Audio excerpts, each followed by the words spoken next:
Airbnb is the worst thing that could have ever happened to the real estate market. And there's two things we're gonna dive into specifically.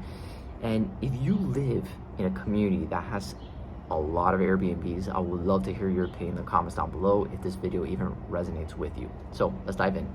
First things first, I'm based here in South Florida, and we felt a huge wave of people coming down here from other parts of the country and purchasing Airbnb properties or converting available inventory into Airbnb properties. Now, this all happened because of what was going on during the pandemic, during those 2-3 years, where we had massive influx of New Yorkers, Californians coming down here and buying up property and using that additional income to turn those homes into secondary investment properties.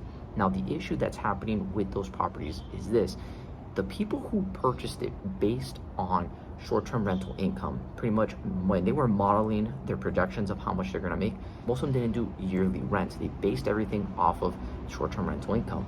Now, the problem is with this, you're not taking into account the market pivoting and going to a different direction, because what happens if tourism starts dying down, we go into a recession and less people are traveling. Well, you need to turn those Airbnbs and convert them into year-to-year rentals.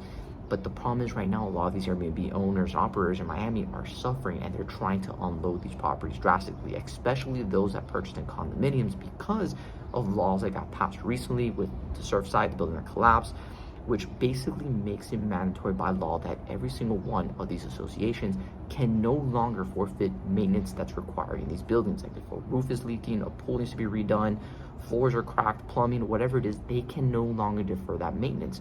Because that law came into effect, now these associations are raising people's special assessments up 100, 200, 300, even 400% to try to recoup that money. But not only that, they need to have reserves in there, because these insurance companies will not even qualify that building or protect that building or even give it an insurance policy if they don't have those reserves and they don't have the building well maintained and managed. And now guess what? Your pro forma and all the numbers that you ran, you gotta throw it out the window, because guess what? The numbers ain't mathing anymore. So now you gotta run and sell. But the issue with condominiums is this: it's probably one of the hardest assets to get rid of right now at this current moment, because of the no reserves. When these banks do their financial evaluations on these properties, they're looking at the building and the association as a whole and saying, hey, are these people financially solvent? If something were to happen, like a roof damage or anything, that the association has enough money in its budget to maintain the property and get it up to speed.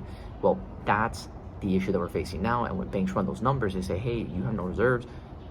Sir, ma'am, you need to drop 30, 20, 40% to even buy the condominium. And a lot of people are saying we're not going to do it.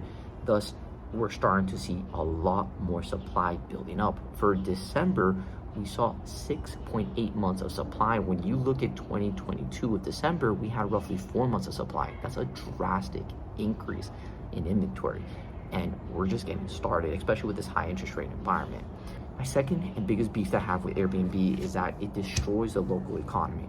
And pretty much what happens is this: all that available inventory that should be going to local residents to live in, because they have to work and maintain the economy and maintain businesses, maintain governments, whatever it is that they're doing, now that available inventory is being converted into short-term rentals, which is highly expensive and very costly, and most people don't have the means to pay that.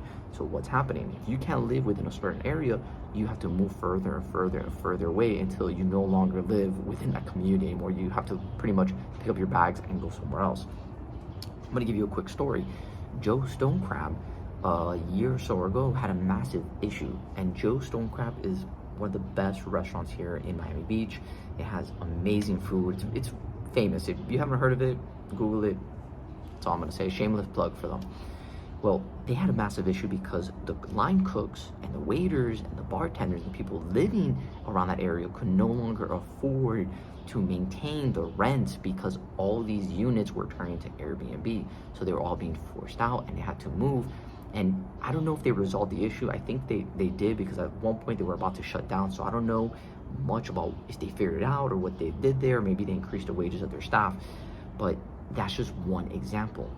And we're going to see more of this throughout the country. It has to be public-private partnerships that come together to resolve this issue, because we're in desperate need of supply. And if you're turning all these properties into Airbnb, Well, guess what? If people don't have the means to pay for it, you don't have an economy of workers who's going to support and maintain the community. So yeah, keep that in mind. And I just wanted to talk about this because it's an issue that I'm seeing that's prevalent. I've been seeing a lot more people who own Airbnb assets trying to sell it. And I'm very curious to know, in your community, if you're a realtor, an investor, or you're just somebody that loves to travel, what are you seeing when it comes to Airbnb? Are you seeing a net positive, a net negative? And where do you think the future of real estate will be in the coming years? Hopefully, in my opinion, there needs to be some strict regulation around this. Right now, I know Miami has been passing a lot of laws, which before I end the video, I do want to add this one thing in here. The biggest risk for Airbnb operators is changing laws. As more and more people speak and as more people see that this is becoming a major problem, we're gonna start seeing less and less communities receptive to Airbnb hosts, which is another risk. If you're an Airbnb owner and operator, you gotta take that into consideration, because if these laws become national, it's gonna be very tough for you to make a profit. So keep that in mind, do your assessment, and let me know what you think the future of the real estate market will be. And if you enjoy this type of content, found some value, what are you waiting for? Give me a follow.